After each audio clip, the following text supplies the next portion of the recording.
Malum olduğu üzere bizim dinimizde, İslam'da ilmin son derece önemli bir yeri vardır. Öyle ki insan hayatının merkezine ilmi koymuş dersek belki yanlış bir ifade kullanmamış oluruz. Nitekim Kur'an-ı Kerim'deki ayetlere baktığımız zaman, hadis-i şeriflere baktığımız zaman bunu çok açık bir şekilde görebiliyoruz. Bunun en belirgin belki ve sürekli söylenen işaretlerinden bir tanesi, Kur'an-ı Kerim bu kadar önemli bir kitap, bu kadar önemli meseleleri ihtiva etmesine rağmen oku emriyle başlaması, bu ilme verilen önemin ya da ilmin ne kadar önemli olduğunun açık bir göstergesidir. Bazı ayetlere bakıyoruz, Allahu Teala bizi sürekli okumaya, öğrenmeye, araştırmaya teşvik ettiğini görüyoruz. Bununla birlikte okuyanların, daha doğrusu bilenlerin ve bilmeyenlerin bir olmadığını bize söylüyor. Yani onun yanında, onun indinde bilenlerle bilmeyenler aynı kefeye konmuyor diye öğreniyoruz bunu. Bilmiyorsanız bilenlere sorun diye bizi teşvik ediyor. Birçok ayette yeryüzünde olup bitenleri, tarihin geçmişinde olup bitenleri öğrenmek, daha önceki kavimlerin başına neler gelmiş bunları araştırmak, gökyüzüne, semaya bakmak, bütün bunların hepsini araştırmak konusunda bir sürü ayette bize teşvikte, yönlendirmede bulunuyor ve insanın aklını kullanarak hep öğrenmeye ve öğrendiklerini hayatında pratize etmeye bizi yönlendirdiğini görüyoruz. Bakıyoruz mesela hadis-i şeriflerde Peygamber Aleyhisselatü Vesselam bir hadisinde diyor ki, kim ilim elde etmek için bir yola girerse Allah-u Teala da ona cennet yolunu kolaylaştırır.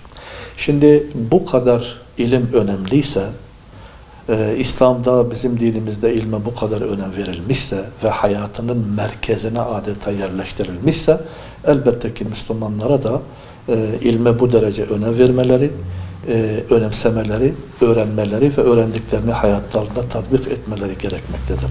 Zaten bu yüzdendir ki bakıyoruz sadece teşvikle, yönlendirmekle kalmıyor.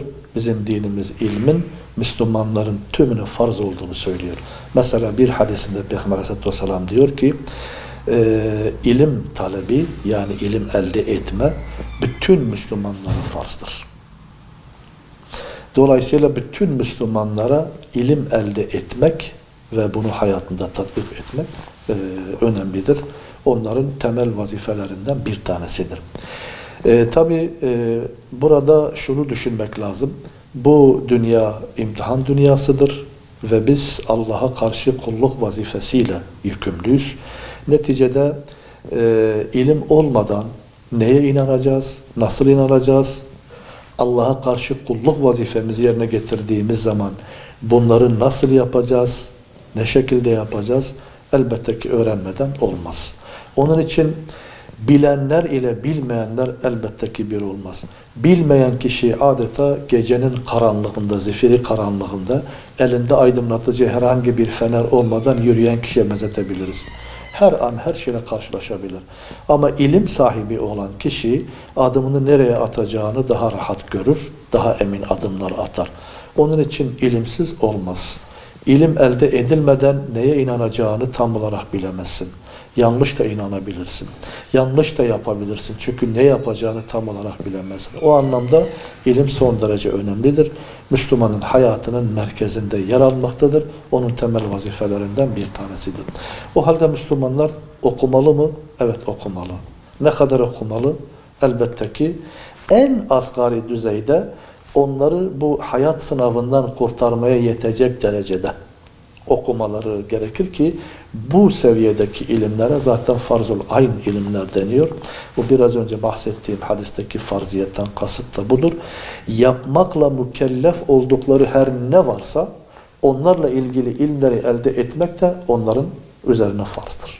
Çünkü yapmakla mükelleftir. Bilmeden de yapamadığına göre mutlaka onu öğrenmek zorundadır. O zaman bu farz ilimleri yani İslami ilimleri ki başında Allah'ı tanımak vardır. Bunları öğrenmek lazım ki hayatında tatbik edebilsin. O zaman dediğim gibi Müslümanlar mutlaka okumaya, araştırmaya, öğrenmeye ve öğrendiklerini tatbik etmeye son derece önem vermelidirler. Ama burada şu hususu da belirtmekte fayda var. Gerekli görüyorum bunu. Neticede ilim her duyulan veya söylenen değildir. Veya elimize aldığımız her kitap bu bahsettiğimiz çerçevede değerlendirilemez. Neticede ilim gerçek bilgilerdir. İlim dediğimiz zaman kesinlikle vahiy ile çelişmeyen doğru bilgilerdir. O halde okurken mutlaka şu iki şeye dikkat etmek lazım. Okuduğun kitabın veya o okuduğun her çalışma neyse okuduğun şeyin konusuna ve kaynağına dikkat etmek lazım. Onun konusu nedir? Bir kere okuduğumuz kitapta konu itibariyle baktığımız veya değerlendirdiğimiz zaman şu hususları dikkate almak zorundayız. Bu okuduğumuz şeyler, yani öğrenmeye çalıştığımız şeyler mutlaka Allah rızasına uygun olmalıdır. Bizi onun rızasına ulaştıran şeyler olmalıdır. İkincisi, kesinlikle bu dünya imtihanımızı bize kazandıracak nitelikteki şeyler olmalıdır. Kaybettiren şeyler değil. Yani hayır kazandıran. Üçüncüsü, yine bu dünya hayatımızı güzelleştirecek nitelikte şeyler olmalıdır ki hepsine birden şunu diyebiliriz. Yani faydalı bilgiler olmalıdır. Faydalı bir ilim olmalıdır. Diyeceksiniz ki ilmi faydasız olur mu? Aynen olur. Peygamber Aleyhisselatü Vesselam bir hadisinde diyor ki Allah'ım bana ilim nasip et ve ilimden fayda nasip et. Faydasız ilimden de sana sığınıyorum. İşte bu bahsettiğimiz üç hususla alakalı olmayan bilgiler faydasız bilgilerdir. İkinci husus dedik ki bir de kaynağı önemlidir. Okuduğumuz şeyin kaynağı önemlidir. Bugün mesela Müslümanlar okuduğu kitaplarda kaynak açısından onun mutlaka yazarına veya dayandırıldığı kaynağa dikkat etmesi lazım ki ya tanınan, bilinen ve dolayısıyla kabul gören şahsiyetler olmalıdır.